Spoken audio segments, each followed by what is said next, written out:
environmental sociology or environmental sociologies.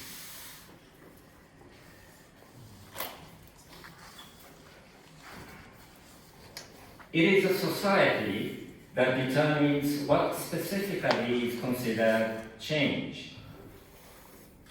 For example, methyl mercury is lethally damaging to human nerve cells regardless of race or nationality. But of course, it is a society that determines what specifically is considered damage. Things seen as damage in one society are not seen as damage in another society. Further, the concepts used to talk about damage are prescribed by the problem cognition structure of a society. Even if different societies agree in recognizing that something constitutes human damage, they will differ on the terms and categorization used to talk about it. For that reason, the accumulation of intellectual inquiry, symbolized in aggregate by the single-term environmental sociology, is not at all monolithic. This leads to a question. Is it environmental sociology, the singular, or environmental sociologies in the plural form? This is too big a question to answer for a session or for a sociologist.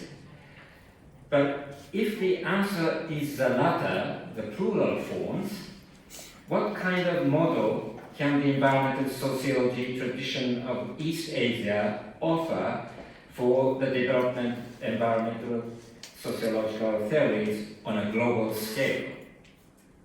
My task here is to answer that question with cursory description of Japanese experiences.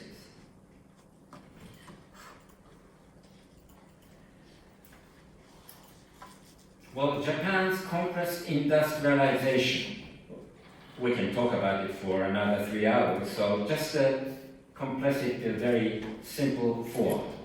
Japan's industrialization started in 1868,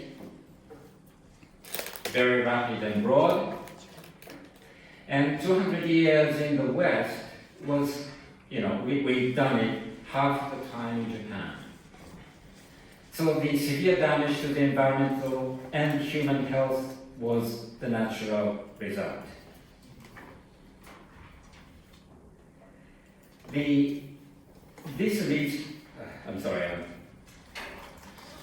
So the development proceeded throughout the entire nation without a second thought for the victims. So the victims were virtually abandoned. So let's quickly move to the third place. From Kogai to environment, the birth and development of environmental sociology in Japan. So, how was Japanese environmental sociology born and how did it develop? Having experienced severe environmental damage caused by rapid industrialization, the rise of large-scale movement in response to that damage and great nuclear catastrophes, what kind of academic terms did Japan create to describe them? So we were searching for the right kind of words. Since the 1960s, sociologists of the day who attempted to deal with this seriously did not even have a framework for studying such problems, let alone the term environmental sociology. Researchers struggle to analyze them by applying the concepts and theories of their respective disciplines at hand. The first people who tried to come to grips with environmental damage using the discipline of sociology were urban, regional sociologists and some students of social movements. They attempted to analyze the protest against environmental damage by calling it a residents' campaign, or Jumin Undo. Because it was campaigned by people who lived near the polluting factory, they were not mistaken in categorizing it as a residents' campaign, but one could hardly say it was the best concept to describe the harsh reality of suffering from pollution there. Assuming there was any merit to this approach, there were arguably two significant points. One is that this was the first time a campaign to accuse someone of environmental damage was the subject of academic study. And the other is that it was criticism of contemporary Marxist sociology, which dominated this campaign as merely another kind of labor movement. The first researcher, therefore, had the sense of that something was inadequate, which grew and led to hope for a new term or a new framework. Some sociologists had to have that sense of inadequacy owing to the inability to ever understand certain aspects of the situation using the residents' campaign categorization. This is to say, they intuitively felt the impossibility of describing the quite essence of the matter using the term residents' campaign. These were the academics who went on to become the first environmental sociologists. In the process of describing that quite essence, they arrived at the word Hohai, or pollution, and identified themselves as academics specializing in the sociology of pollution, or in Japanese, Hohai no Shakai.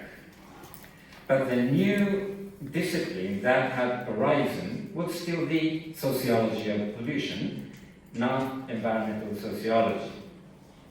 As the nature of environmental pollution problems gradually shifted from industrial pollution to domestic pollution and global environmental problems, pollution sociologists now have a gradually increasing sense of inadequacy again with the term Hohai. It was just then the term environmental sociology came to Japan. This term had been coined by people including Wiley Dunlap, who was one of the pioneers of environmental sociology in the United States. The sporadic and isolated scholarly activities of the 1960s became the sociology of pollution in the 1970s, and then at the beginning of the 1990s, it became environmental sociology, or Kankyo Shakai, upon its encounter with American environmental sociology. The environmental sociologist Akira Horikawa wrote, "Works published as regional sociology and the theory of social movements were, with the coming of the 1990s, progressively given new meaning and positioned as works of environmental sociology." From this, we can see that the environmental sociology research in Japan has gradually taken shape from the struggle with pollution problems. Now, what are the Japanese characteristics? That leads to the section 4 of my paper. What are the Japanese characteristics? Since the time is quite limited, let me talk about 3 things here.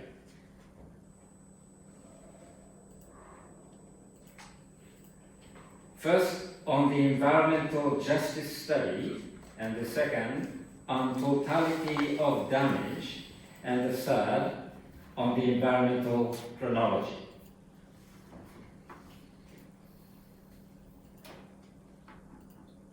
First, let me talk about about environmental justice studies in Japan.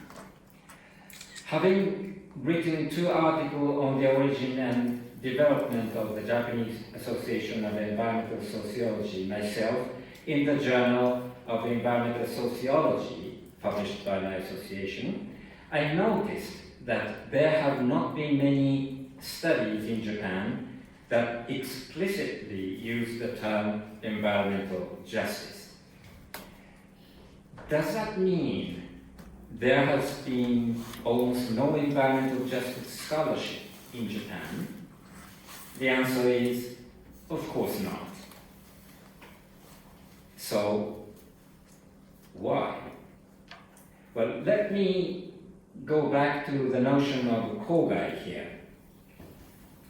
The term kogai was originally used by victims movement participants in locals throughout the nation where environmental damage was causing health damage. It was a term that was not just as a category for thinking through problems, but for seeing one's own circumstances in society. Researchers started using kogai in this manner, and gradually it came to signify the falling of the environment of a public good and harm to public health by private enterprises in order to profit. So when you write kogai in Chinese characters, it's quite neutral notion in Chinese, but in Japan, it is like more pointing fingers to somebody. So the same characters but has different connotations.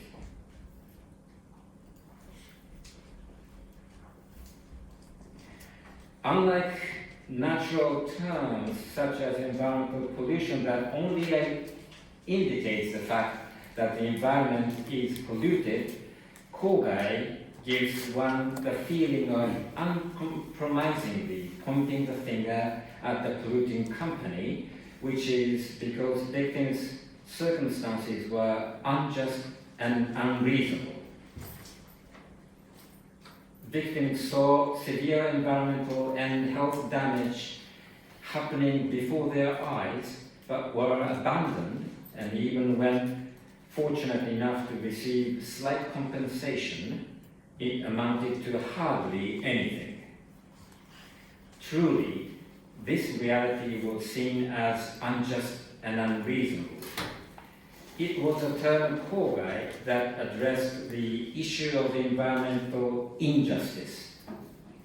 The lack of the explicit wording environmental justice does not mean there has been no environmental justice study in Japan. Moreover, it is always at the core of Japanese environmental sociology. That's my argument.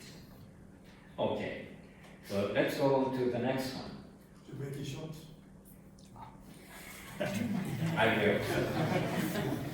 In search for totality of damage, I think time is running up, so let's skip to this part, and I will move on to the third point on the environmental chronology. The third characteristic is the chronology. Japan and the other Asian countries, regions, seem to have a tradition of making chronologies, while they have a very small place in the Western intellectual tradition. Is chronology a uniquely ISESEA style of scholarship? Well,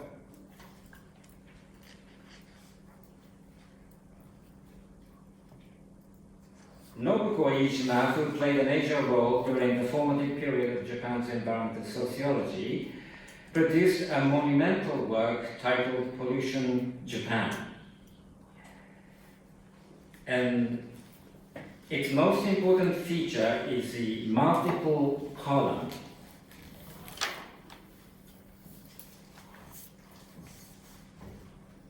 The multiple column chronologies in 5 different areas subjects: pollution cases, victims' movements, corporate business circles, local and state governments, and labor movements.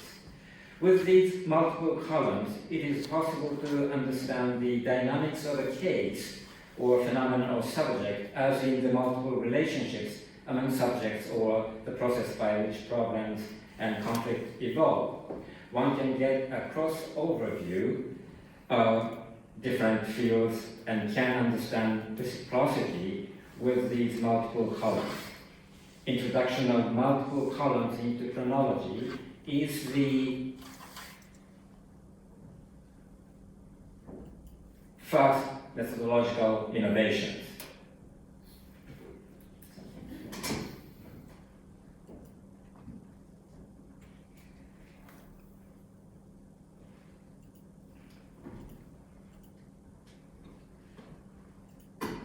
The second volume here is an environmental chronology. So it broke the methodological impasse of Iijima,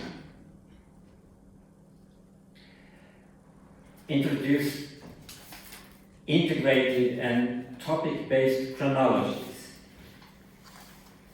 So you have a concise overview and detailed accounts, and those chronologies coexisted in the volume.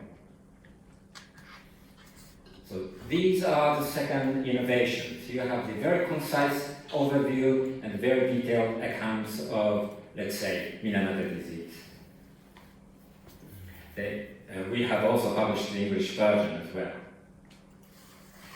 But we have another innovations in the most recent chronologies published just last year: nuclear power plant disaster and evacuation. The characteristics is it has placed a great emphasis on the trajectory of events following the 3/11, the nuclear power plant accident that happened after the great Higashi Nippon earthquake. The focus is on youth and evacuation.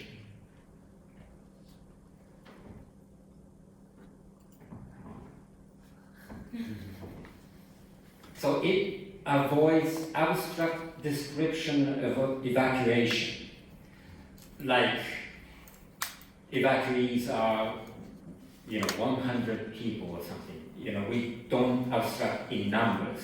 We provided very detailed accounts of the actual evacuees.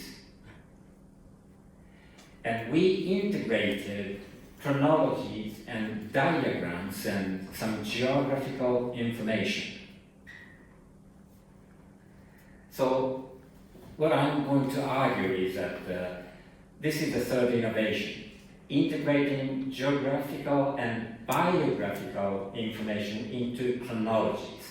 So it's like combining East Asian tradition of chronology and historical atlas, which are the main unique contribution of the Western intellectual tradition. Combining the two and make it into one. That's the innovation. So I'll give you just a quick example.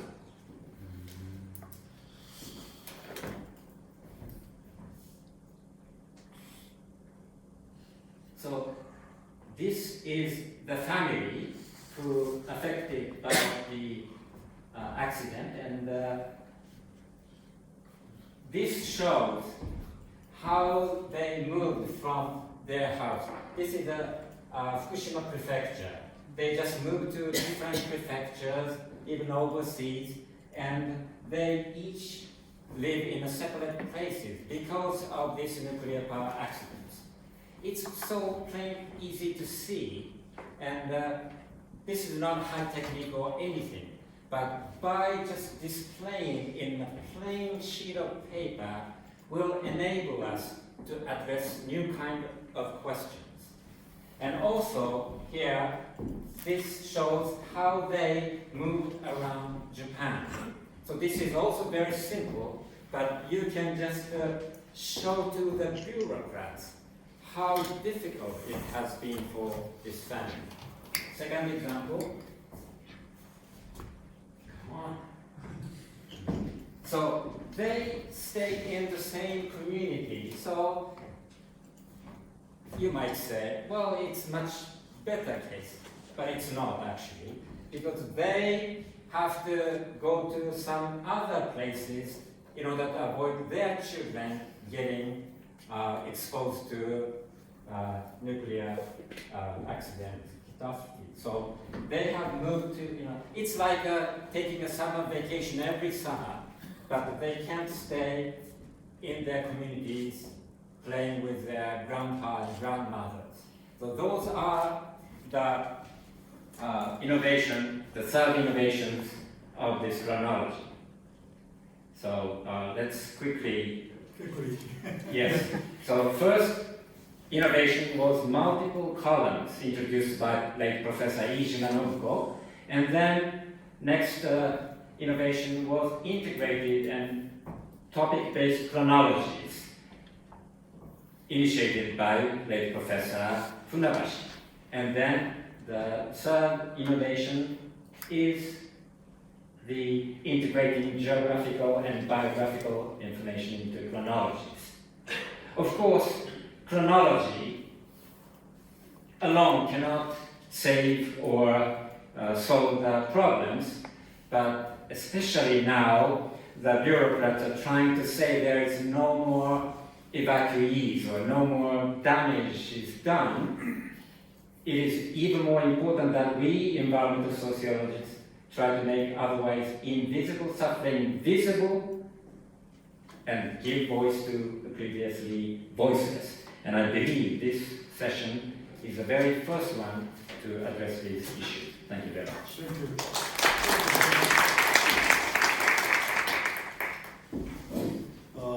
Thank you very much. Since it's very interesting, you have used to make time. In this presentation, I will introduce for the development of environmental sociology in Taiwan. And here is the outline. First of all, I'll just briefly give the background of the significant environmental problems, and then introduce several approaches for environmental sociologists or environmental social scientists, how they study environmental issues in Taiwan.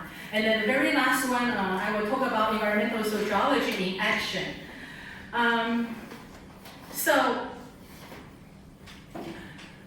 Well, I think Taiwan, as Japan and South Korea, China, or even other countries, where the Western countries, they have a social development prior to Asian countries. But we all suffer from the heavy industrialization and the increase of prosperity to a degree. Then we also pay the price of environmental degradations. So in this presentation, I will present significant environmental problems and how sociologists, and in a broader way, I would say social scientists, how they respond to all these environmental problems in their scholarship.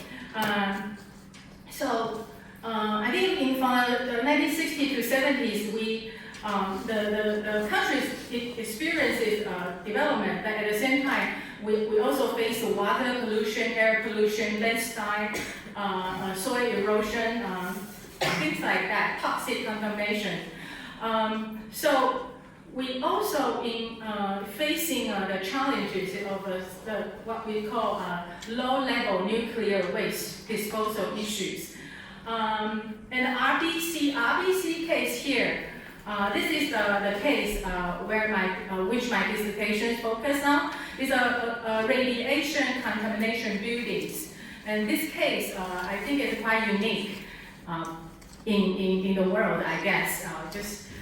The northern Taiwan, many complexes were contaminated by cobalt-60. The building, the residential building, contaminated by cobalt-60, but the incident was not discovered 10 years later. And then the whole incident still going on up to this point.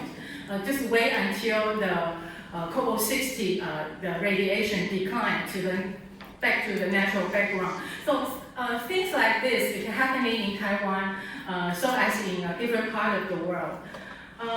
In the 90s, the nature conservation and nuclear power related problems become evidences.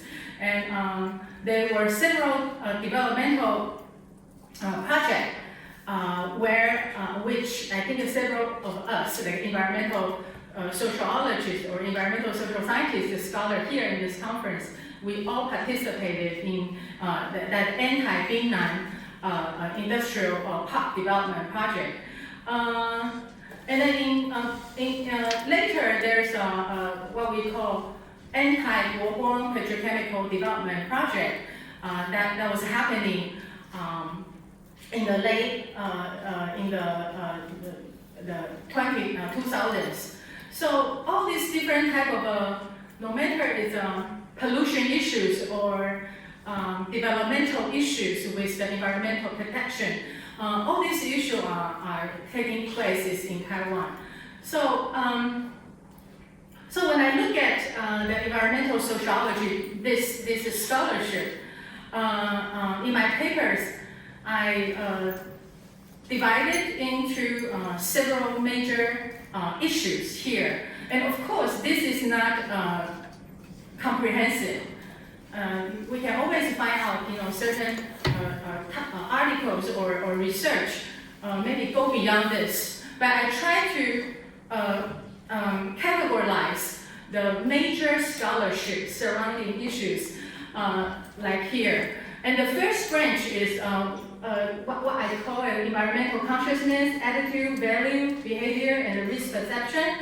And this scholarship, I think, because I was trained in the US, I think in the US, environmental sociologists, they are a great number of this type of research, considering about certain topic, and then we ask using a survey quantitative approach to study this type of issues. And the second part is environmental justice.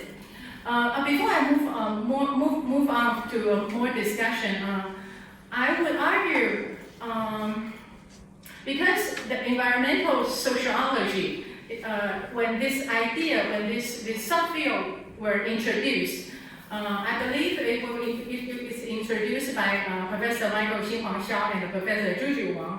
These two are like a pioneer in sociology, this scholarship in Taiwan. And one is trained in the US, and Professor Juju Wang was trained in the US and also in Japan.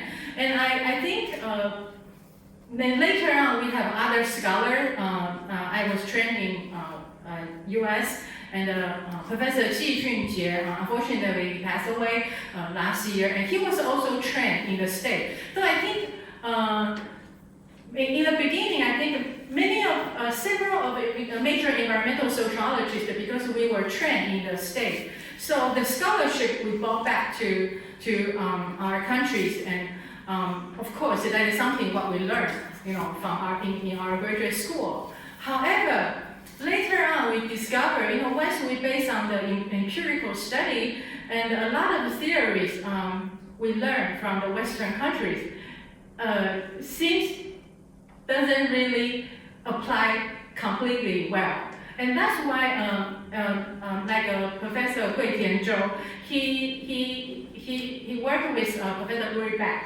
So the Risk Society, this concept was introduced by him back to Taiwan, and then among the sociology scholars and also social scientists, we getting to know more about the risk issues and risk society theory, and also comes to later on like the scholarship on technological risk, risk governances, issues like that. But during this process, Taiwanese environmental sociologists, we come up with I think a reflection on what we learned from the Western theory, and we find out we need to develop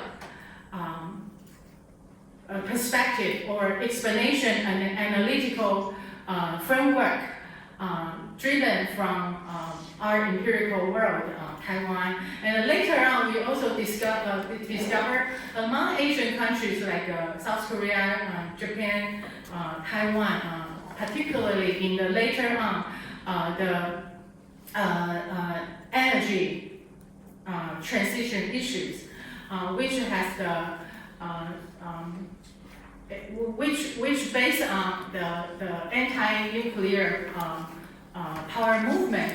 And so among these Asian countries, we do share some commonality concerning about the political structures are more like authoritative regime, and the countries is based on developmental states, this type of directions for countries' development.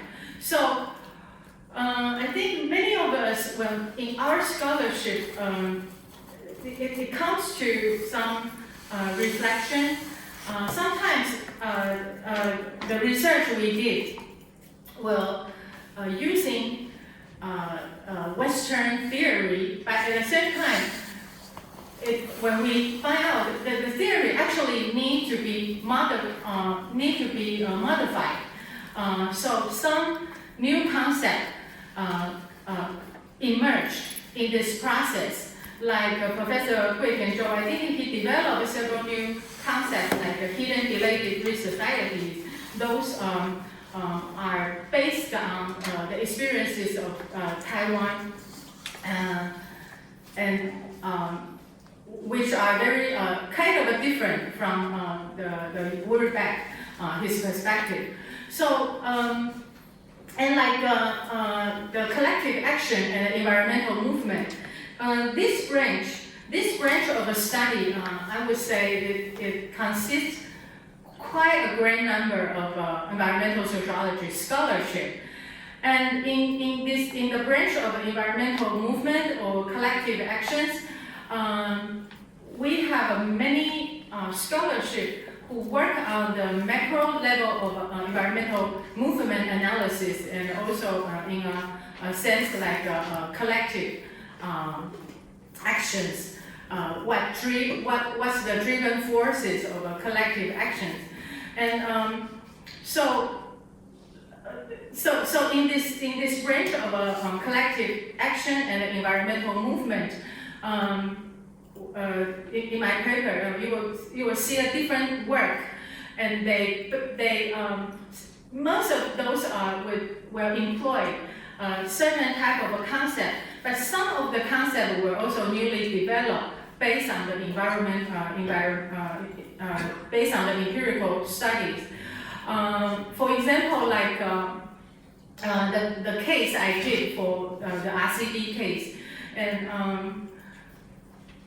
while the Western literature focusing on environmental movement very often would discuss about what makes the environmental success and the driven forces. However, in the case in Taiwan, we do discover a lot of victims, they suffer from environmental pollution and contamination, and back to the 1980s, 90s, in the 90s and 2000s. In the RCD case, actually, we don't see a lasting environmental or radiation safety movement taking place, and the problem is there, but it kind of like being hidden in our societies. And what I discovered is the culture, the issue of the culture and the stigma. This type of factors, it seems not that significant in the Western literature. Although I do find a number of them, but when we look at the Western environmental movement literatures, it's always like focusing on how a movement becomes successful, that type of analysis. But when we look at the case in Taiwan, or maybe in other part of Asia, sometimes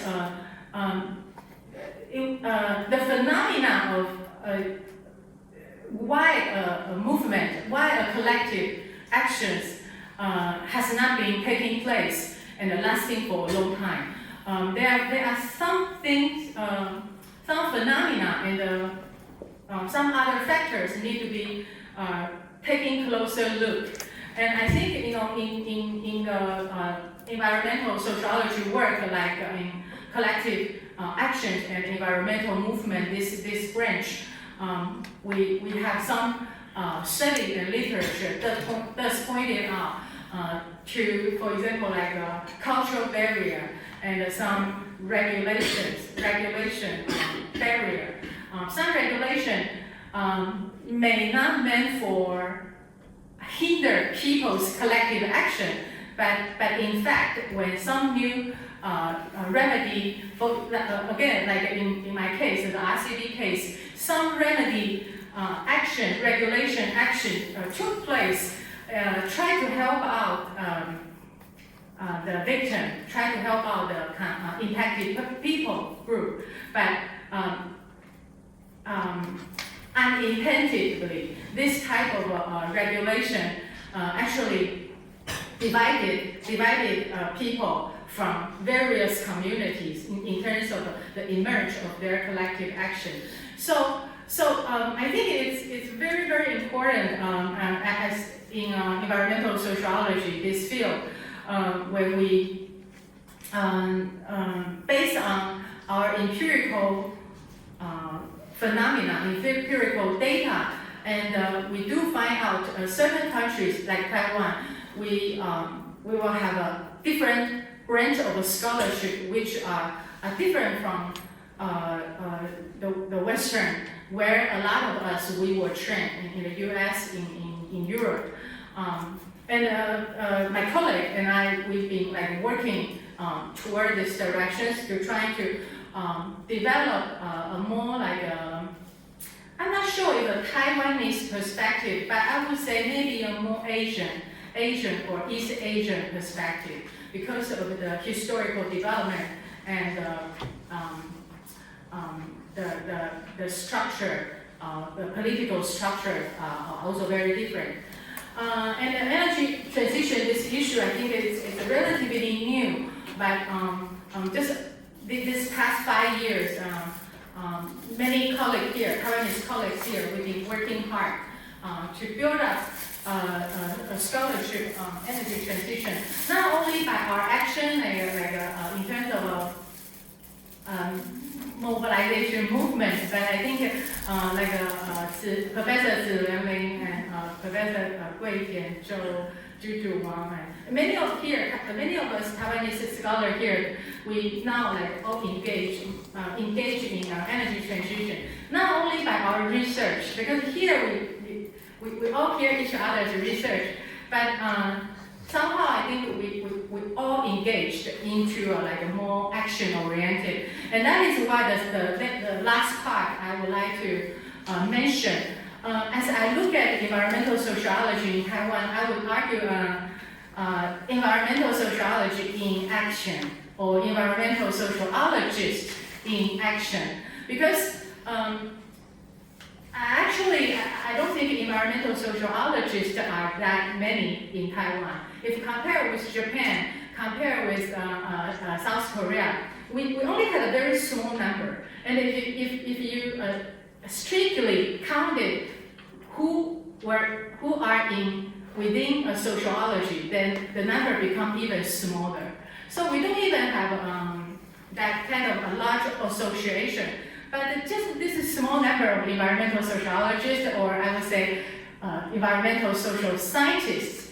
But I found out there's one thing in common in us, although the different research topic we are doing, but we really use our scholarship to engage with social activism.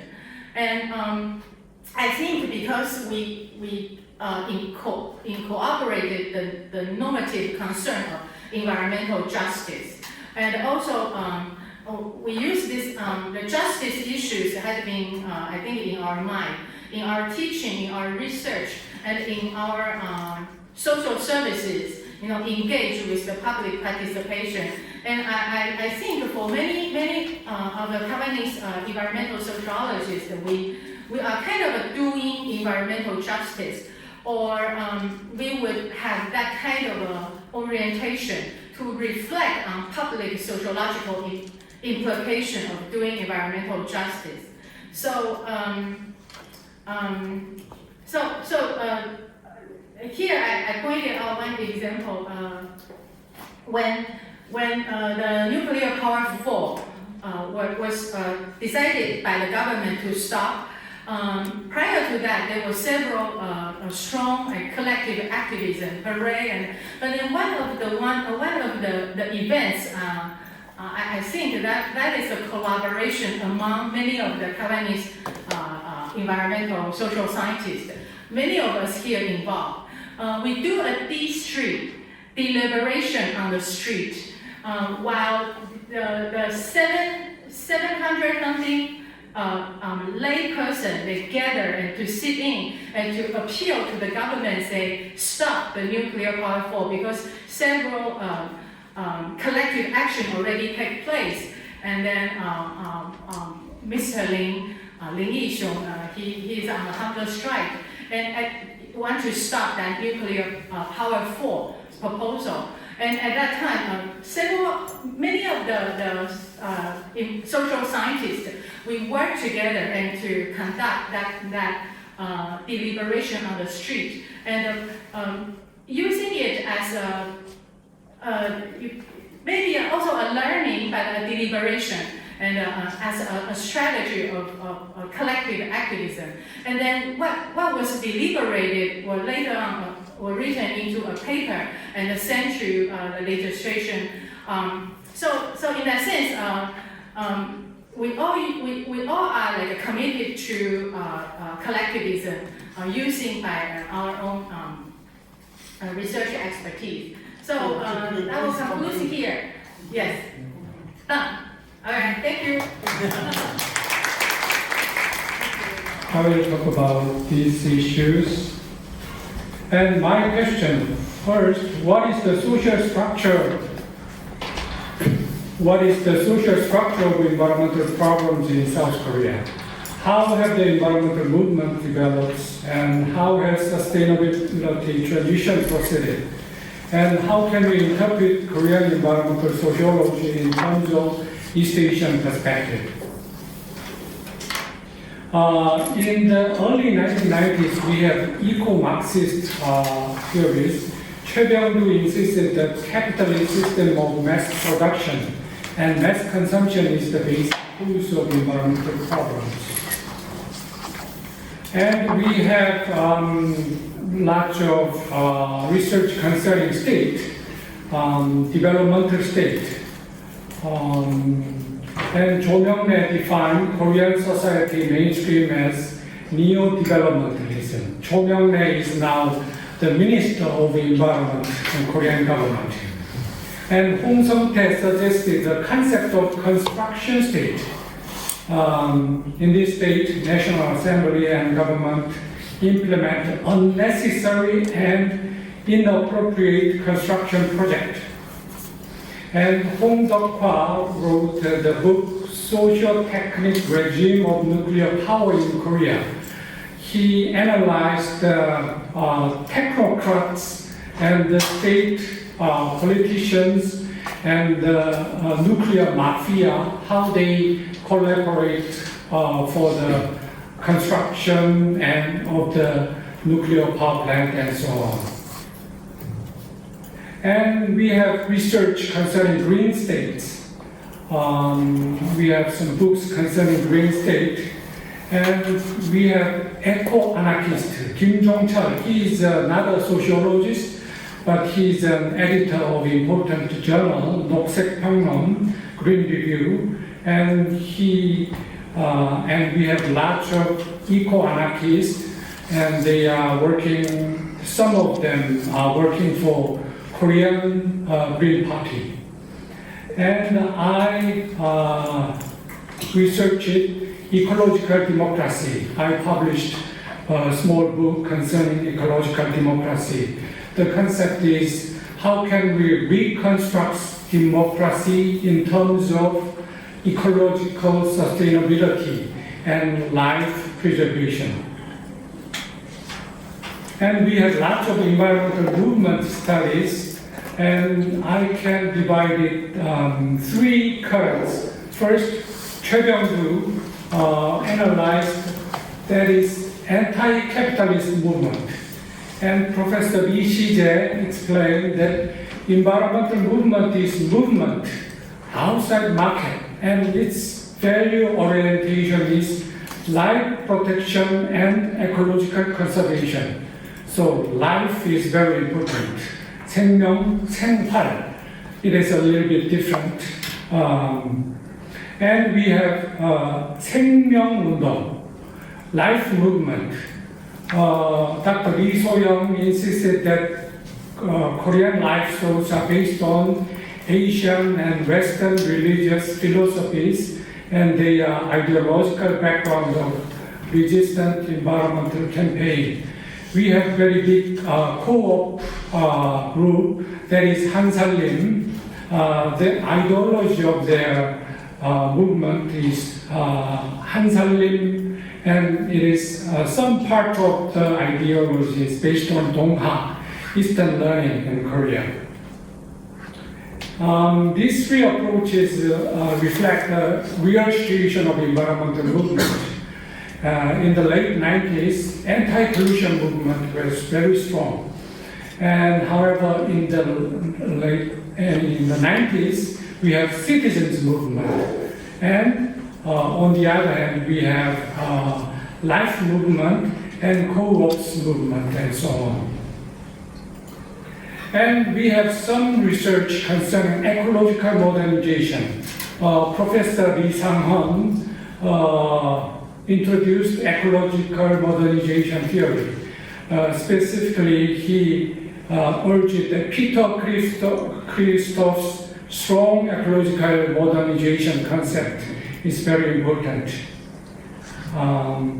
But actually, Lee Myung-bak government urged green growth policy.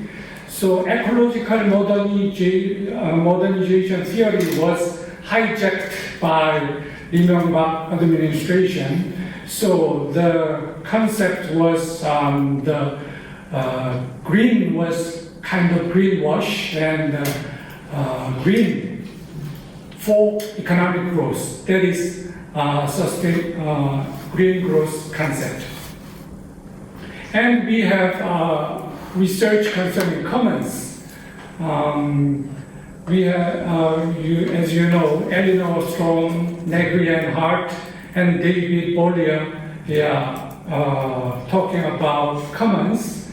And Yoon Sun-jin studied village common ranch in Jeju Island. And Choi Hyun is organizing a very big research project concerning commons and common pool resources. And Dr. Jung Young-shin said that political ecological approach is important. So he said commons and community are being constructed and reconstructed continuously through processes and practice making commons, which is commoning. So it is very social phenomena. So that is very important. Social and ecological phenomena. That is very important concept, I think. So now I can talk about characteristics of Korean environmental problems and movement and policies. Firstly, what is the structure of environmental problems? Firstly, developmentalism is very important, specifically export-oriented economy. On the other hand, we have authoritarian state. Nowadays, we have democratized the state, and developing countries' compressed modernization strategy is very important. We have democratic state nowadays, but it is also hard to attain relative autonomy from developmentalism. It is very similar in Taiwan, I think. And environmental movement, we have lots of problems, but environmental movement contributed to change the authoritarian developmental state to democratic state, but not the ecological democratic state or green state. And the third issue, transition.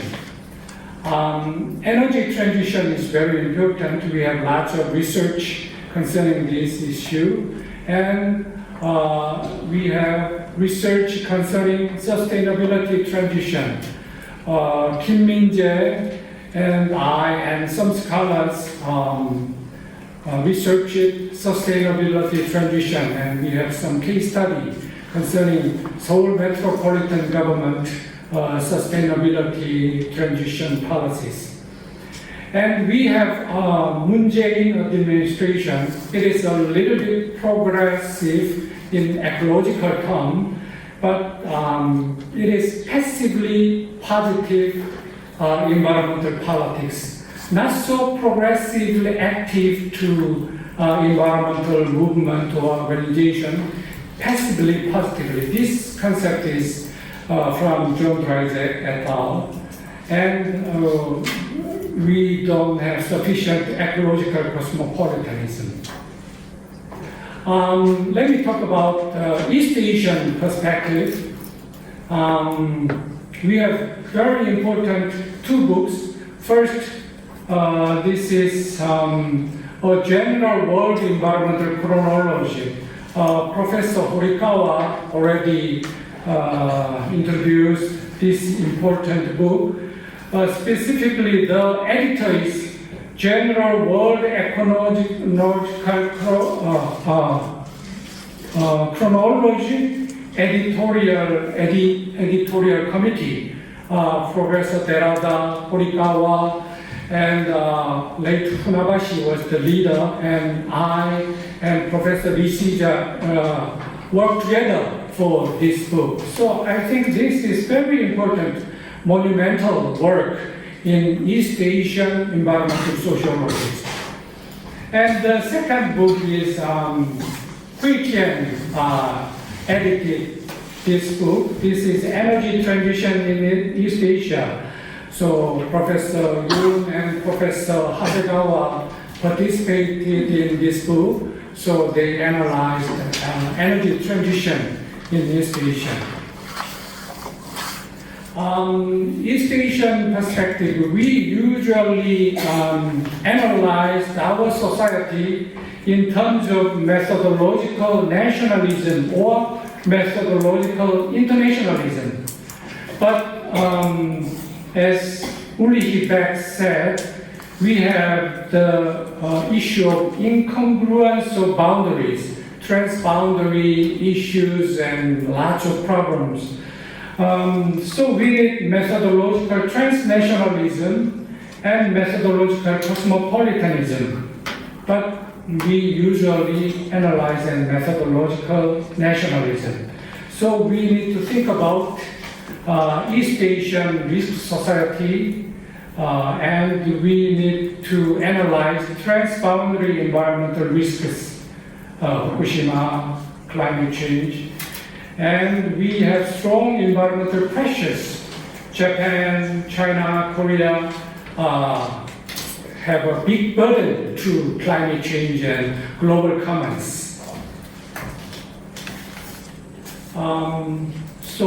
Structure of environmental problems. We have kept the common characteristic of capitalist, but China is socialist, but very capitalistic. And nationalism, we have nation state, very authoritarian nation state. Some are democratic. And in the people's solidarity are very weak. We don't have cosmopolitan we have but very weak solidarity between collaboration on the basis of cosmopolitanism and social responses. Some scholars argue that Japan was successful to make ecological modernization, but it is based on pollution export strategy. So we need to think about ecological modernization was successful in East Asia or not. And we have export-oriented economy in 3 countries. Japan is a little bit different, but it is still export-oriented economy. It is common characteristics. And environment movement are very different. In Korea and Taiwan, we have strong national environmental movement, but in China and Japan, relatively weak. Japan is strong resident movement, local movement, but they don't have national scale umbrella environmental organizations. How can we talk about green politics? John Dryzek made them positively inclusive, passively inclusive, and so on. I think Korea Moon administration and Taiwanese Chai administration is passively inclusive to environmentalists. And China's government and Japan's Abe government is positively exclusive to environmentalists. So we need to analyze the political structure of 4 countries, and we can find what is the factor to determine these differences. It's going to over. Okay. I will conclude my talk.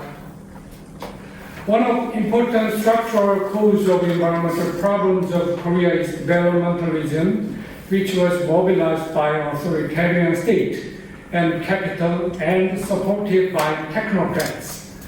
And environmental movements contributed to solve environmental problems and change the authoritarian developmental state to democratic state, but not ecological state. Though developmentalism is still strong and economic growth is state imperative in Korea, some progress of energy transition or sustainability transition implemented by the central and local government and civil society can be found. Environmental politics in Korea was soft politics which could protest against and modify the dominant developmental system, but could not transform it to ecological democratic associations. Thank you. Good afternoon, gentlemen and ladies and gentlemen. It's my great honor to be here for the presentation talking about the environmental society in China. If I'm talking about the society, environmental society in China, it's a little easy, but when Dr. Dowan asked me to say something about the East Asia perspective, I feel nervous here. I think it's very difficult to talk about in East Asia perspective. But here I try to do something, just to try to do the comparison with Japan and Korean society, environmental society. Time is very limited. And briefly, I try to think about the East Asia perspective, but it's a good chance to think about something. Maybe we have similarities, but also we have difference compared with Japan and Korea, and also compared with the world, Western countries.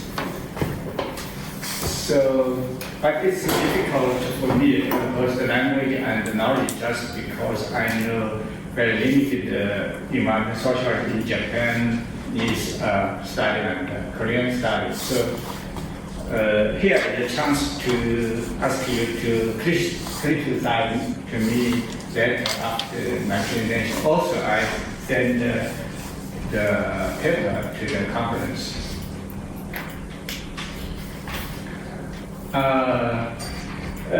Actually, in these years, 2 years, 3 years, I just think about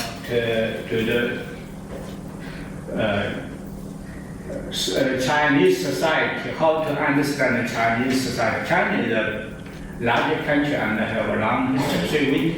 We think about the Chinese society is very difficult. Maybe mostly we use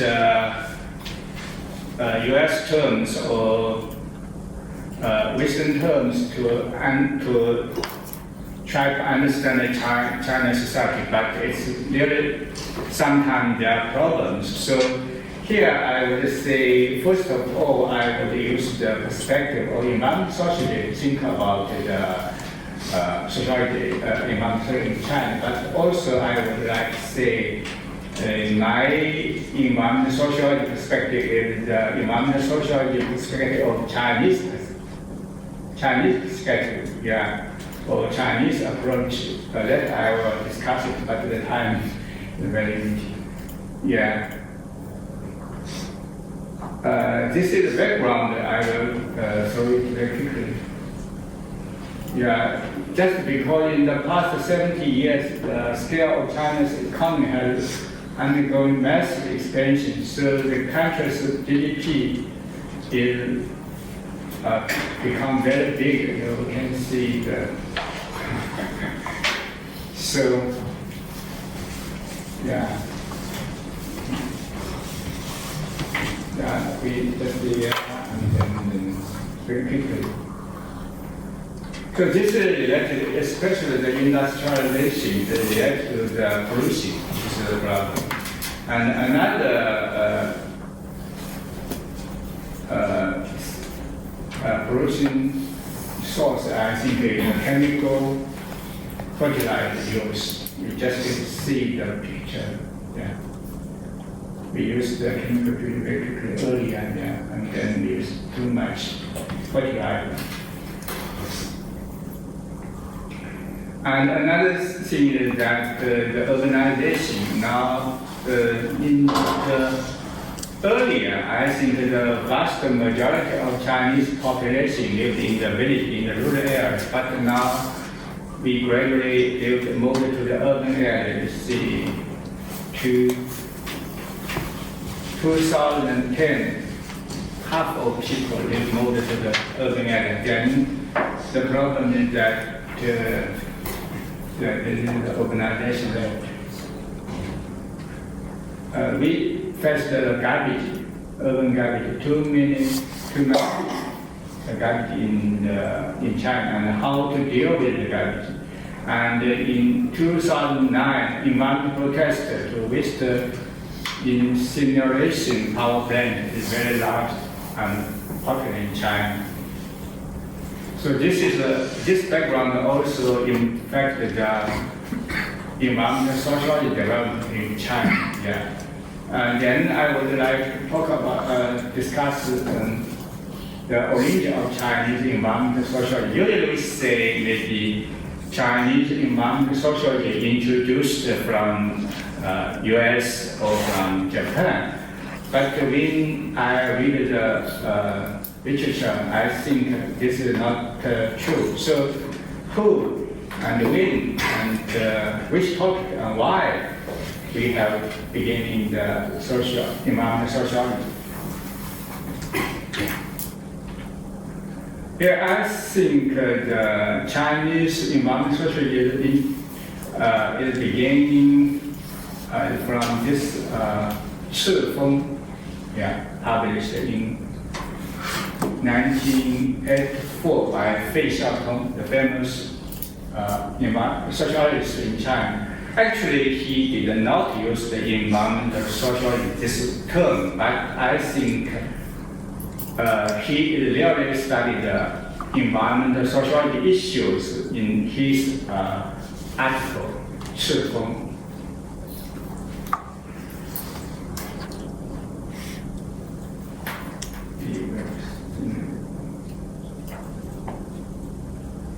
He just think that the environment is an important factor in the development of agriculture and animal husbandry. Once the farming population entered the pastoral area, not only the population increased, but also the farming production rate is introduced. The reclamation has intensified, causing a serious ecological balances. Ecological balance is a contradiction between man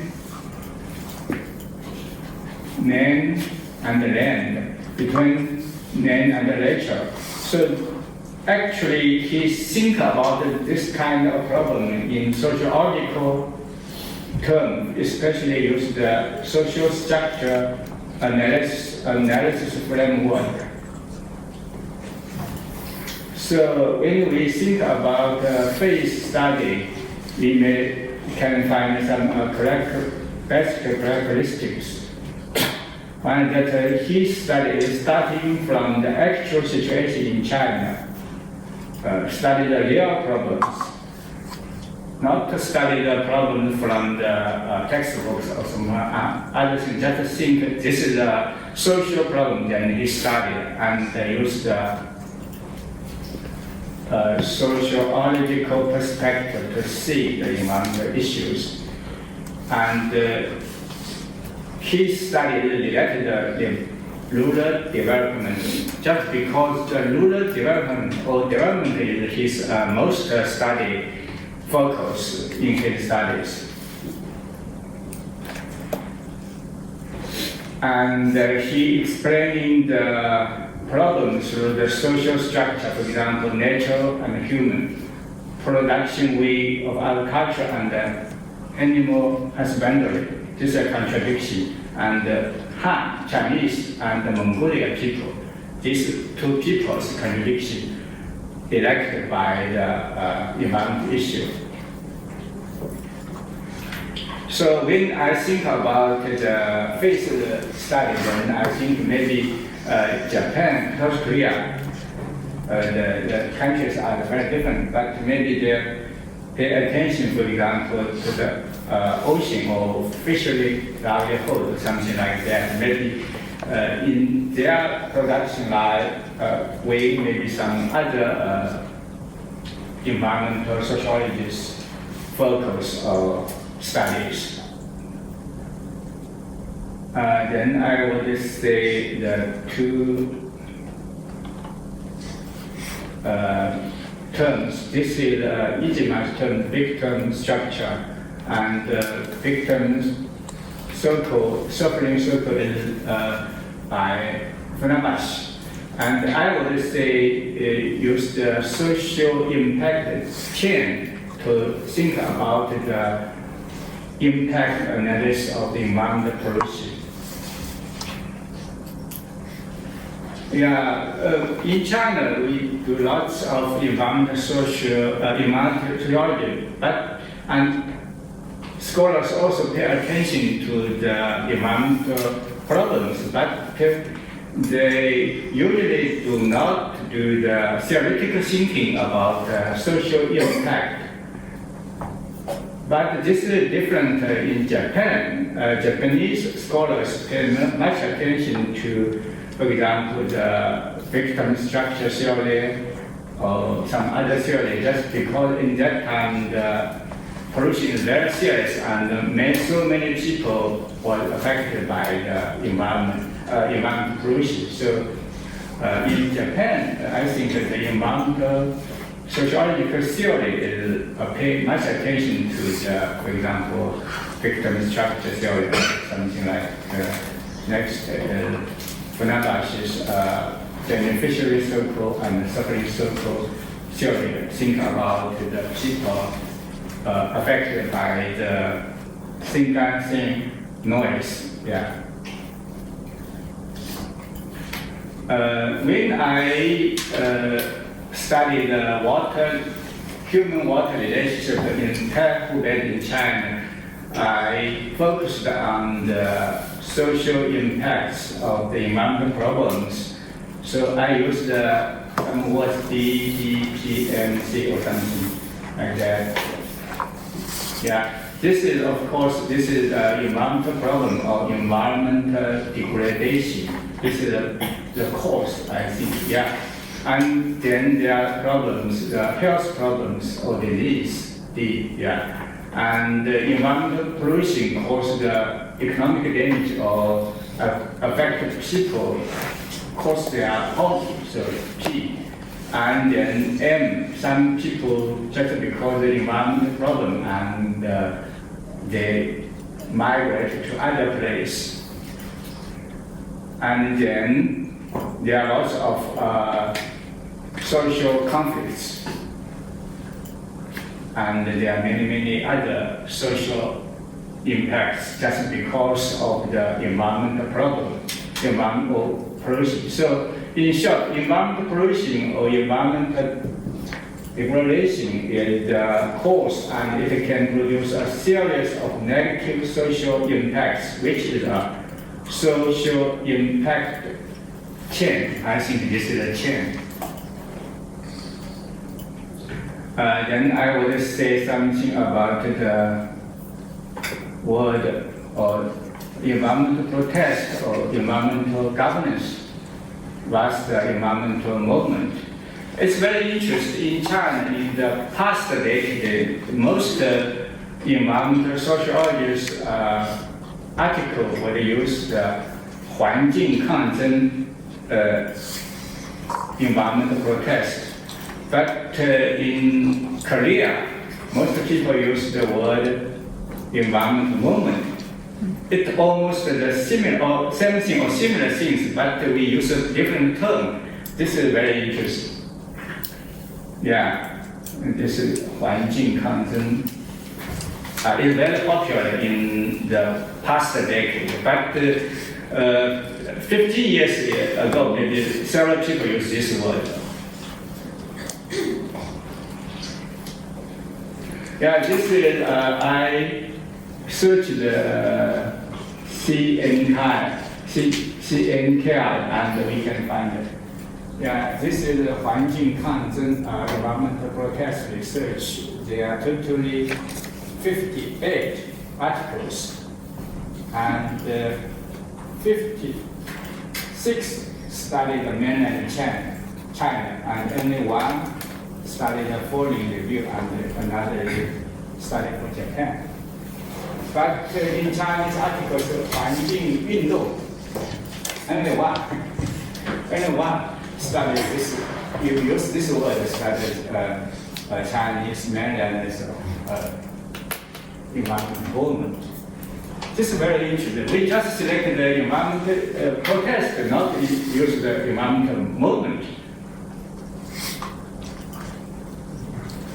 The first article by Tsing used the environmental action, 环境抗争. He used the English name environmental action. But later, lots of people studied in 环境抗争 used another term, environmental resistance or environmental protest. The first article is just you see 2007.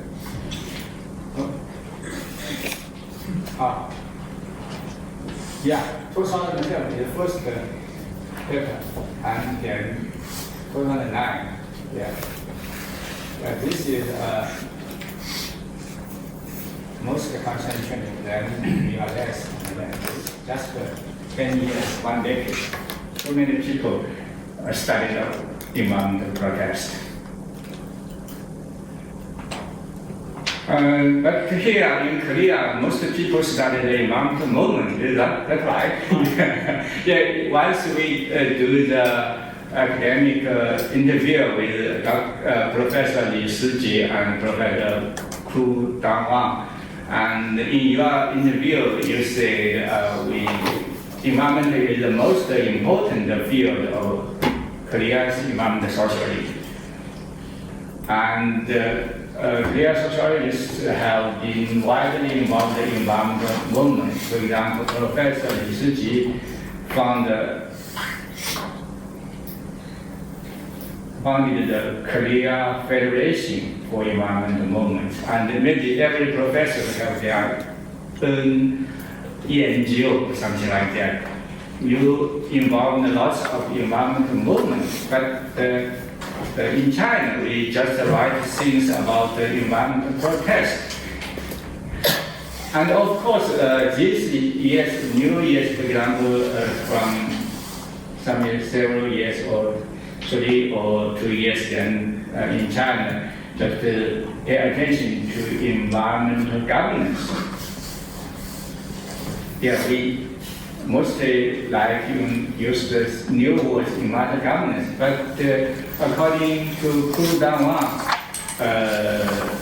there are two types of environmental movements.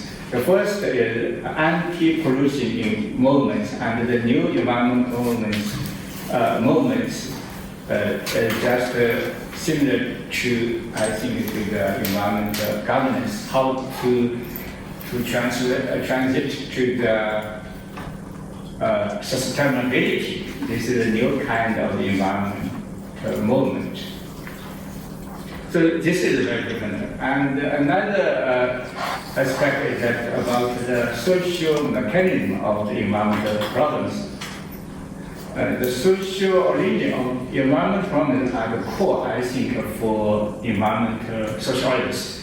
So I and my colleagues also think about why we have such kind of environmental problems in China. So is there related to the history, related to the institution, related to the policy or something like that? We will think about that. But different countries, scholars in different countries thinking different problems, different issues. I think the United States scholars pay much attention to this issue. For example, we very familiar know, for example, the Snapdog's theory, the production of treadmill. He used the treadmill to explain the environmental problems of mechanism, and also he found the historical roots of our ecological crisis by Lin White. Think about the history of the origin of the history.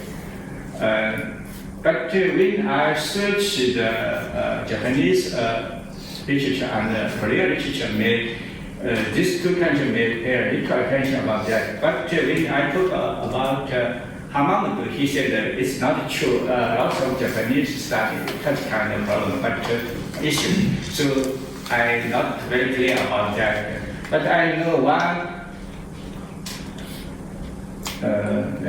Let's say.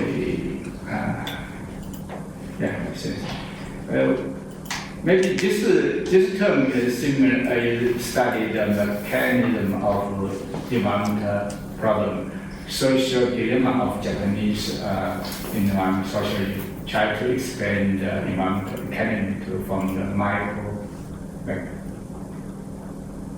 mechanism.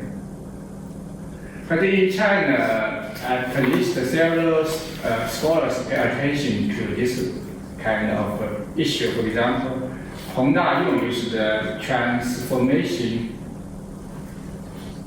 of Chinese society to explain the environmental problems. At the time.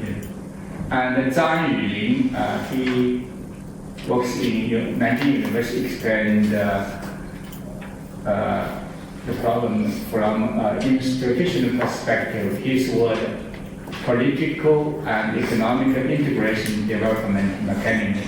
In Chinese, 政经一体化, try to explain the problems of the institutional origin. And myself, I use the word social anxiety. It's social or secondary anxiety in trying to explain the problem. And I also think now we do lots of environmental treatment or environmental governance, but still there are some anxiety. Just the people want to improvement very quickly, but still there are problems of that.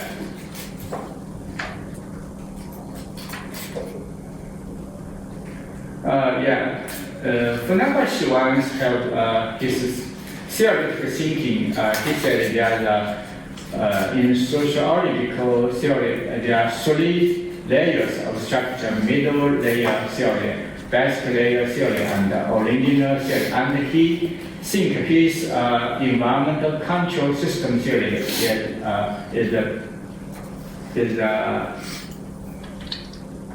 I think he is the original theory, yeah. And but when he think about that, the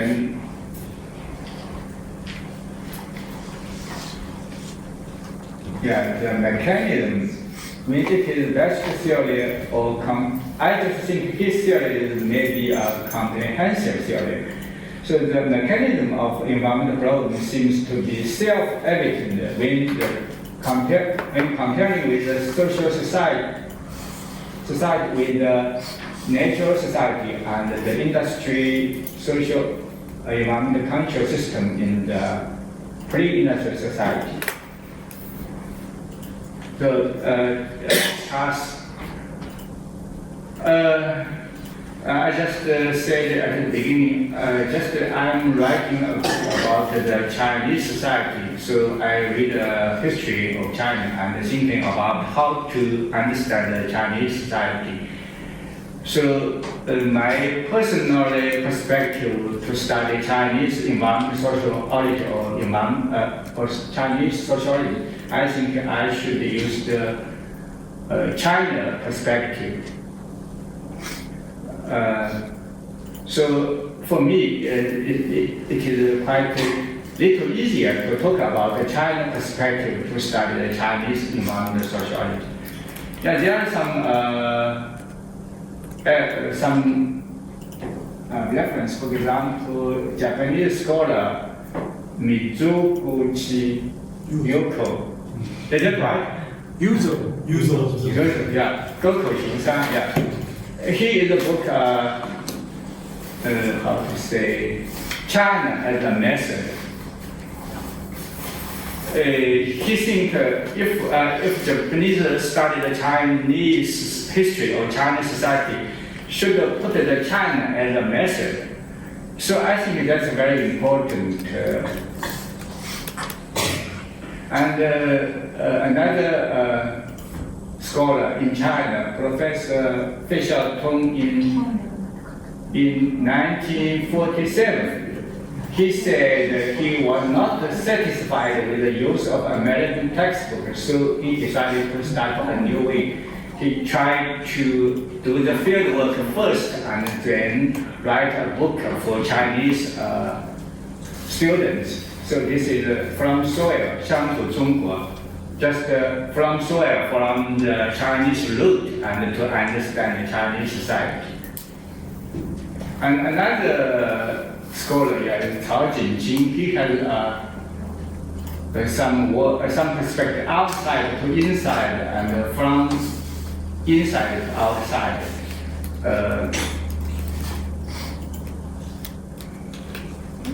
Let me just. Can you conclude? Yeah.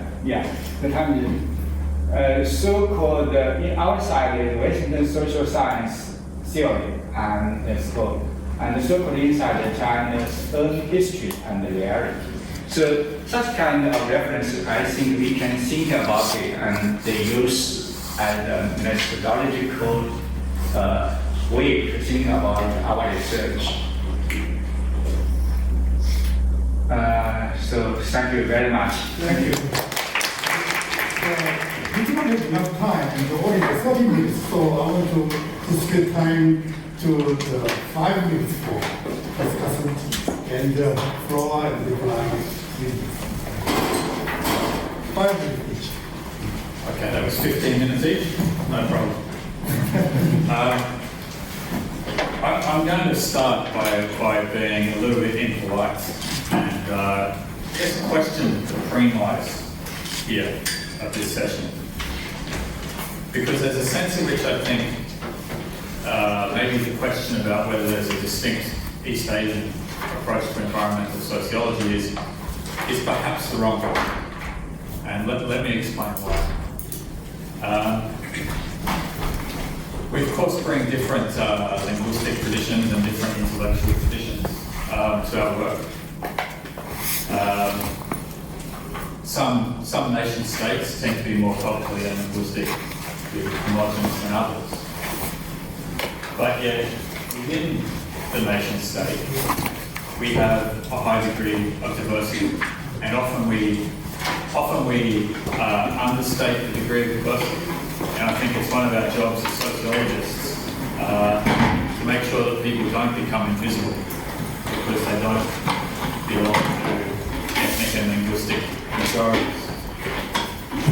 There's a really nice statement in the preface to the UN's Declaration on the Rights of Indigenous Peoples, which says that diversity is the common heritage of mankind.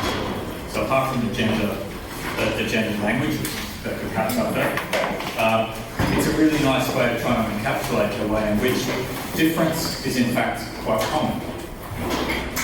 Difference is common to an extent that it's something that we share. And we would expect to see as much difference within our borders as we would expect to see between our borders. So given the linguistic and the cultural differences between, say, Korea and Australia, when I travel here, I'm of course surprised by some things which were unexpected, some issues which were more prominent, some consumer behaviours that to me seem a bit strange. But yet there's still more that I recognise, despite the laughter of all the other patrons in restaurants where I can't figure out where the cutlery is and how I'm supposed to eat the food. But those things are in a way trivial. I think whenever we're doing international work, we need to be very careful about how we invoke national borders or in fact even regional groupings. For me, the more interesting question is, where are the uniquely East Asian voices? And I ask this question very much coming from the perspective of editor of our international journal of environmental sociology, which I think to date does reflect the Anglo-American hegemony of the global knowledge economy. I don't expect that hegemony is something we will disrupt simply by wishing it away.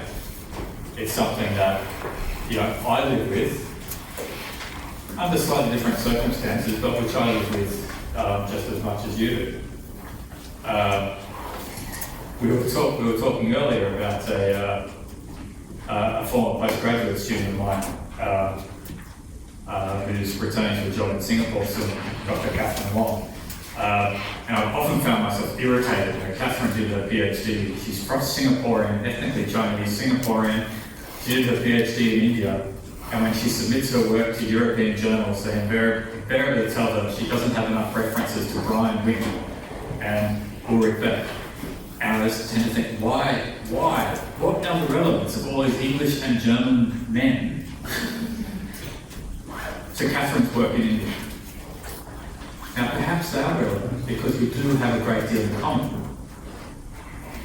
But where are the East Asian voices? I was really interested to hear Sub's use of the Japanese word kugai. Is that the right pronunciation? Kugai. To me, it sounds like I'm saying the same thing, but I know that I'm not. It interests me because I can start to see in that a different inflection on what might otherwise, once it's translated into English, seem like a common concept. And I would love to see the day when people don't feel that every time they mention the word risk, they have to reflexively reference a European or ecological modernization, a different European. These things were not invented by Europeans. And the manifestation will have things in common and will have things that are unique. And so it's not as though you should start stripping out references to anyone who's not East Asian from your work. But there is a question about whose voices are prominent and whose voices you're putting forward when you attempt to put your work into the international literature. Every article that we receive faces the same question. What makes this relevant to an international reader? Now, Americans just assume that it is. They never say it, no matter how small their case study. They never say in the US, let alone in Richmond, Virginia, US. Just the last place I went in the US, which was quite interesting actually, but they don't feel that they qualify. And often we have to tell them to qualify and to establish the relevance. Often people from other parts of the world feel that they qualify it by contextualizing their work in European or American theory. And if you're contextualizing your work in an international debate, it's not wrong to invoke it in this other theory. I just come back to my question, where are the East Asian voices? If East Asia is a thing, I got nothing at stake. I don't care whether East Asian is a thing. I live in the South Pacific. In my mind, that's a thing. You can have your thing. But where are those voices? Where's that unique contribution coming in? That's how you show respect. You don't have to genuflect to the Europeans and the Americans. You need to engage in debate. Thank you very much. Next, Terada. Yes.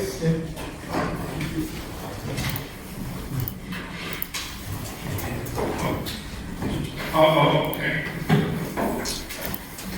Thank you very much. Nice presentations.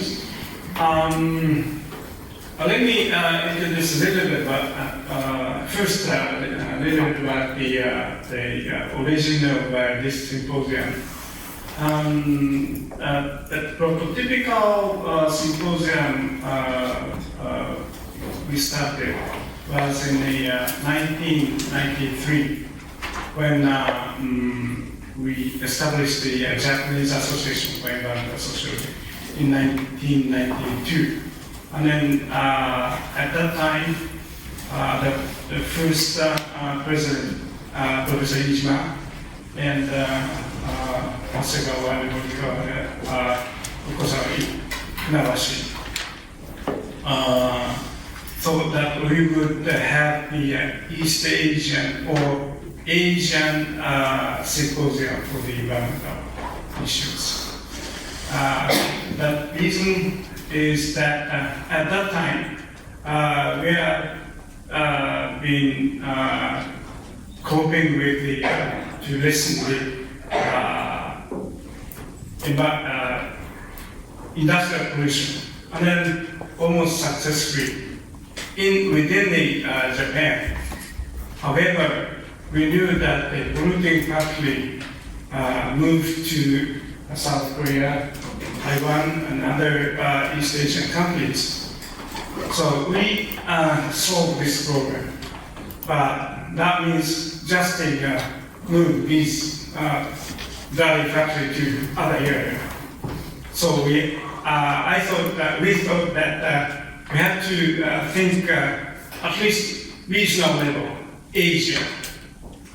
And another purpose was that when we attend the international conference, and I know mostly Western persons knew each other and talk very much in between them.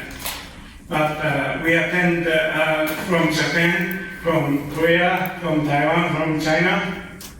We just made presentation personally, and the topic is very similar each other. However, we didn't have personal relationship or organization relationship.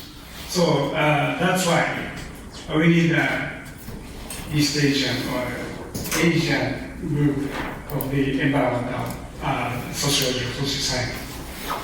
Then, I feel very glad to have we have continued this symposium up until now. And almost it was more than a quarter century. So I'm proud of that and very glad.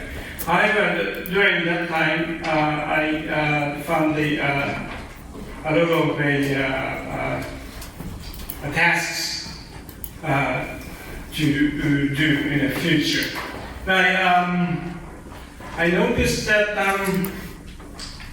some of the similarity and differences, and Dr. Hu mentioned that in Korea and Taiwan, the environmental movement is strong, whereas in Japan and China, relatively weak. That's true. And I think one thing we have to analyze is that difference. How come that difference established? And one thing I noticed when I made a research in South Korea and Taiwan, in our case, the citizens movement, residents movement, citizens movement, did movement actions against the local government. Because like a Western state, Japanese, in Japan, we established self-government from early times, maybe right after World War II. However, in Korea and in Taiwan, they have a military government, and you didn't have enough self-government. So you had to confront with the central government in Taiwan as well. And that's why you had a strong central environmental movement in Seoul or Taipei. On the other hand, we had a small decentralized environmental movement. It's like a department store in the Seoul, Taipei, and the individual flower shop and the grocery shop in Tokyo, something like that. And so an analysis on the environmental movement and the environmental policy, I think it is important and also interesting field for us to continue to study. And for example, looking at the 2 minutes. Okay. Looking at the 5 minutes. Already. Okay. One more. A little more. I will finish. Concerning the policy outcome, I noticed that we are like a mirror each other, and I asked questions to many persons in Korea, Taiwan, China, and in many cases they refer Japanese policy. And when we had heard news that in Taiwan or in Korea you set a very strict policy against the plastic bag recently, in Japanese policy makers law, this citizens movement is very strong, and they made advancement. So we influence from each other, And doing policy outcome research is also very important in the future. Thank you very much. Next, Professor Wang. Thank you. On the top of your wonderful presentation and discussion, I'd like to make some point from the perspective of the East Asia. I'd like to ask a question: how many common do we have? How many commons do we have? The first one, of course, is all common chronology, just the Horikawa and Dr. Formation. We achieved a publication and on the same ground. So that's our common, first one. And then what is our common? Next is probably is our common risk. We share lots of disasters, probably earthquake, and caused by the climate change. And furthermore, our common is the nuclear power plant. In this region, China is constructing more and more power plant, and Taiwan is going to be zero around 2025, and Korea and Japan is somewhere in between. So it's kind of normal distribution, many zero and somewhere in between. So we are representing the key sample of the world can be make some discourse on this issue. And then the third one is as the environmental sociologist, we are told to be anarchism without border. So in most cases, we are against the government. In this sense, the government probably is the major environmental polluter to us. It got the wrong policy or some the mistaken decision making. So in this sense, we like to propose some sort of without border. I call it the operational territory of East Asia, OTIS. Operational territory of East Asia.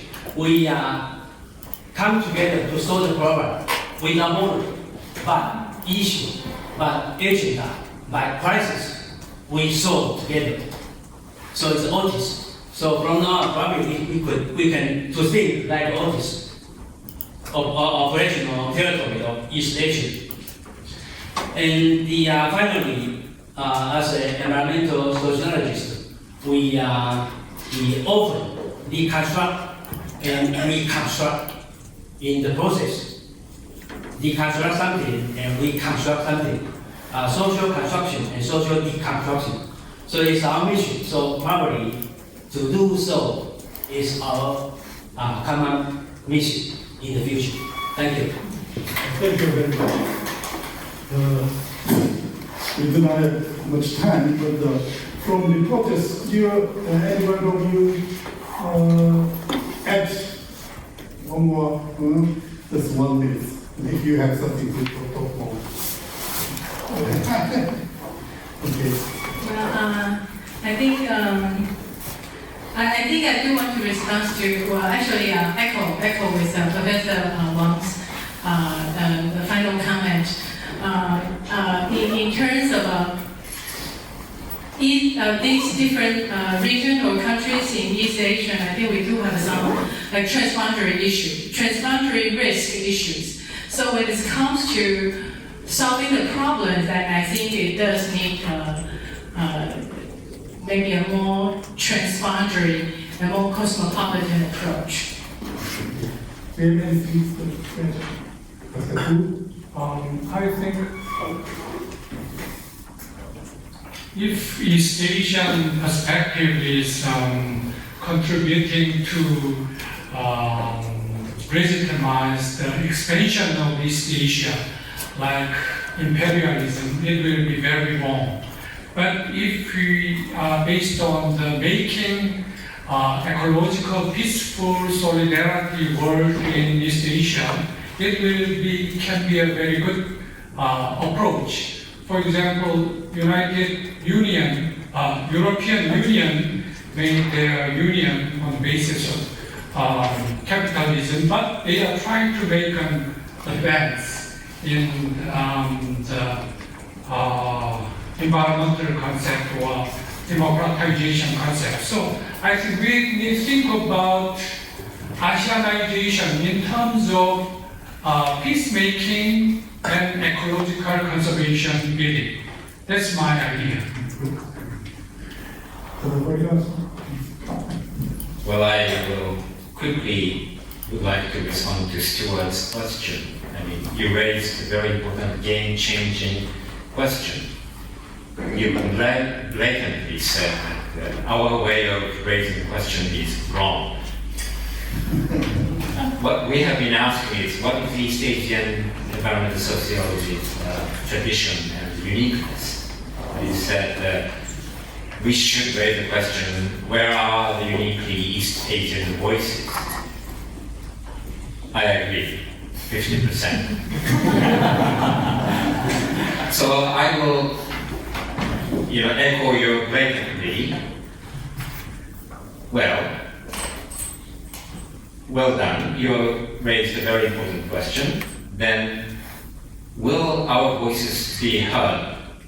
In which language should we speak? And who will be listening to us when we speak up in Japanese? So that suggests the hierarchy of voices. And because our voices were not heard and ignored, so we have to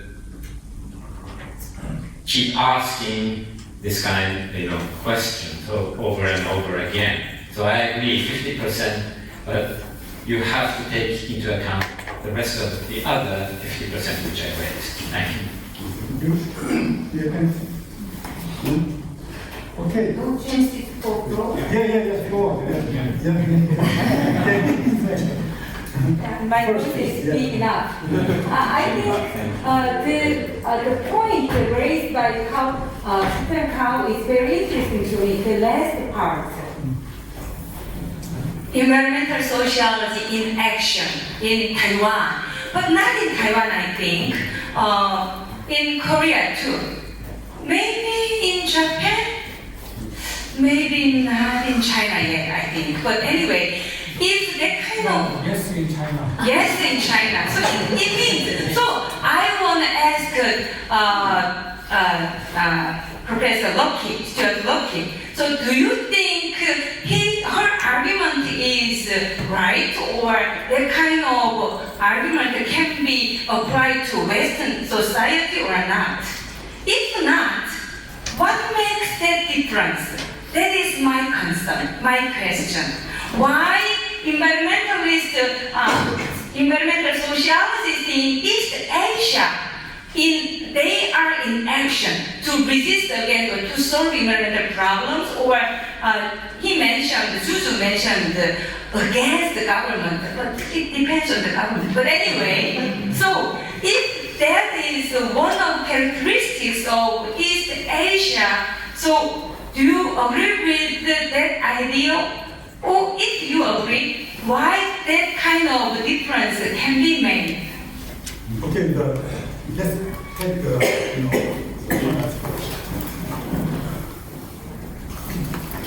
Thank you very much for all your presentations. I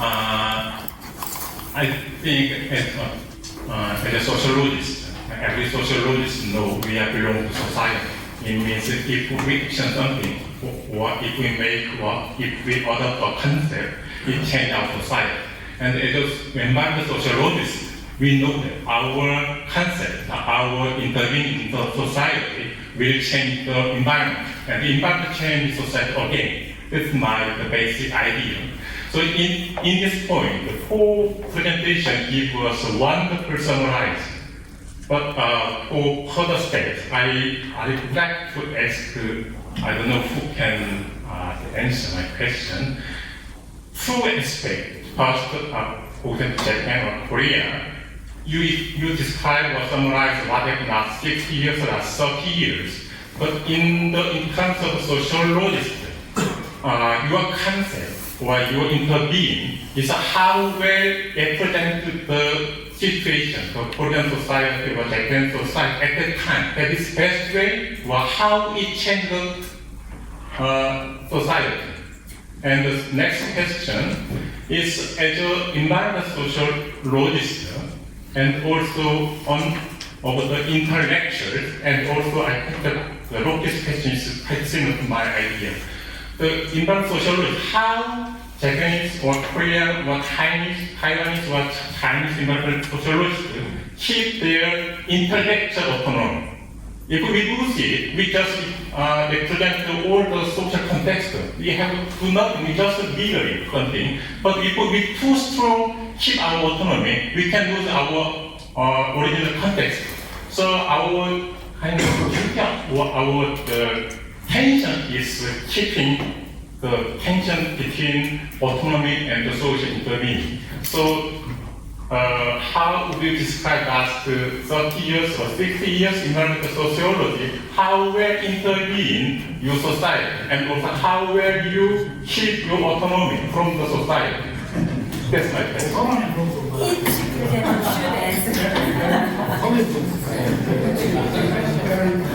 Okay, take one more question and then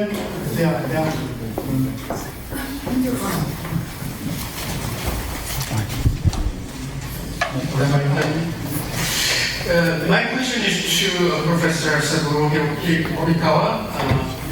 You mentioned that Asia has a tradition of making chronologies, and you mentioned about the methodological innovation. And I think, do you really need this chronologies as a purely methodological innovation, or can it be a part of theorizing history? Because, for example, historical institutionalist talks about periodization as a very important part of theory making. Or Michael, for example, talks about historizing theory and theorizing history. And my question would be, to follow up this question, if we do, and that is East Asians have this tradition of making chronologies, and that's what Japanese are doing, if same thing could be done, or same things have been done in East Asia, Taiwan, China, Korea, will this lead to East Asian perspective or East Asian theory that might be more adequate in the East Asian context? So, did you follow my? I think I did. Yeah. Is it purely methodological innovation, or this making chronologies can lead to maybe East Asian, maybe specific theory that build upon the experiences and histories of East Asia? Okay, I cannot take any more. Time is over. So the Professor Lockie mentioned this and yeah, no. So what's about? I have an idea. So Professor Seejae, can please say your.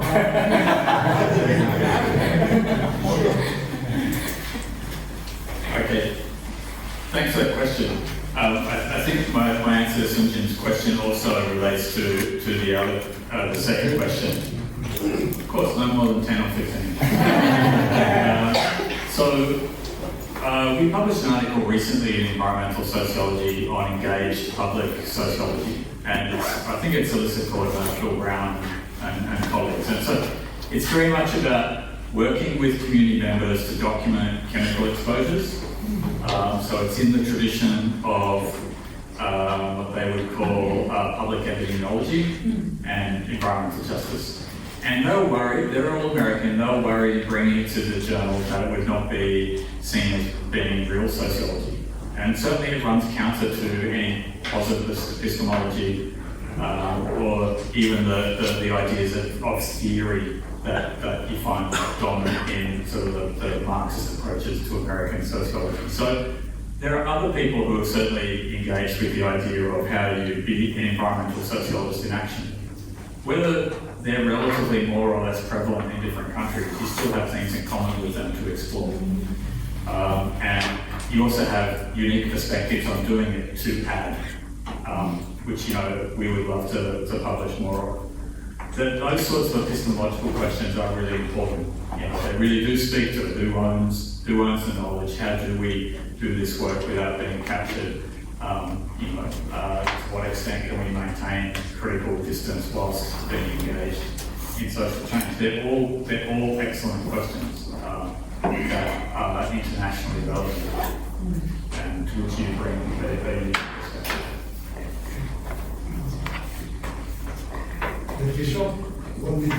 Very short. It's a purely methodological innovations. It has nothing to do with theoretical paradigm or anything. But using the chronology will enable us to address new questions, like qualitative GIS. GIS is a geographical information system, which is very quantitative.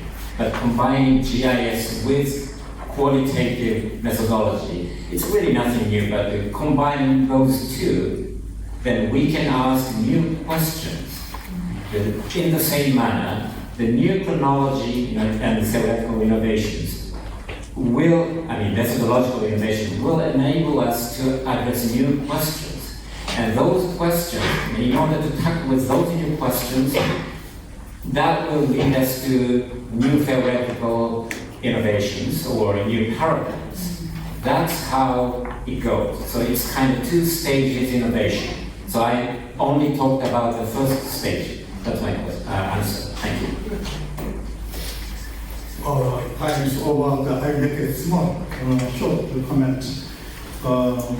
Today I found, environmental social in East Asia, Korea, Japan, China, and Taiwan, really active and progress so much.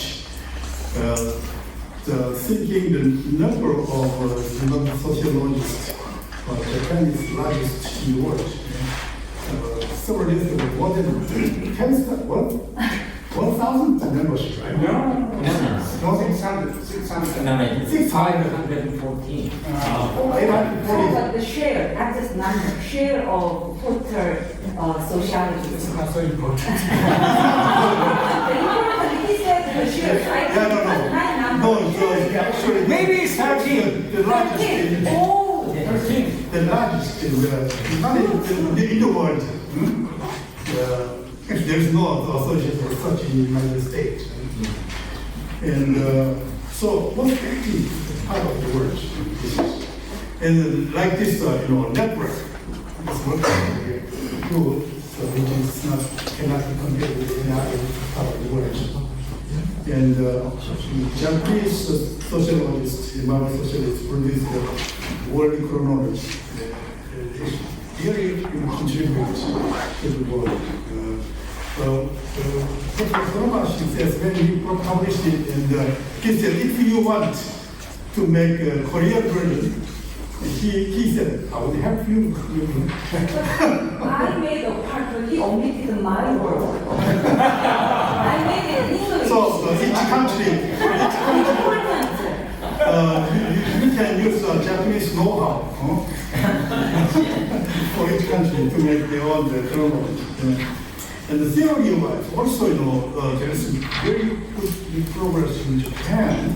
As you mentioned, the social structure of victim is really impressive, and Professor Funamashi's control system is good. But it's not known so much in the worldwide. Like for instance, environmental justice theory is already we know everything.